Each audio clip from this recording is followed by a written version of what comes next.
I'm Jim Scull. I have Scull Construction here in Rapid City.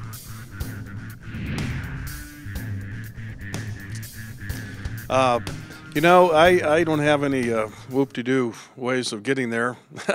I got into the business because my father was a carpenter, and I graduated from the School of Mines, and frankly, I wanted to live in the Black Hills, and I went away to the big job in Akron, Ohio. Lasted about 9 months. Had a great job, but, my heart was in the Black Hills. I said, I'm going to figure out how to make a living here.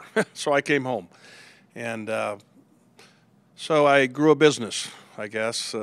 Not that I set out to do it, it just happened, and so to speak. But I did it one day at a time. I had no mentor.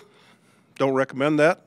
I learned everything, right down to the first year I completed my business, and the accountant told me I lost $30,000. And I said, you're absolutely wrong. I could not have possibly lost $30,000, but I learned what overhead was and depreciation and all those things because I had no knowledge. So from there, I just said, I'm going to have to learn everything I can about business, and set out to do that. So I just have to say it was really hard work. I was fiercely independent. I got into a market of commercial business where it was very difficult to break in, frankly, and I just refused to fail. And so part of it was good luck. I just kept showing up every day and making things happen. I was very, very determined. I think I read Napoleon Hill's book, Think and Grow Rich, at about the age of 30, actually, and I started to believe what that man said, that if you think you can and you have an awareness, you can achieve it. And somehow I just said, I believe that, and I'm just going to keep making it happen. So I just kept showing up to the party, and it's been a pretty good ride. Interesting, I had doing some strategic planning. I have a son who's coming into the business, been in the business. He's in 11 years. He's very bright, very motivated. He's going to do very well. And the planner asked me, how tied are you to your family business? And I thought about that because I'd never thought about that. I'm not. I'm not. It was a job. I like success.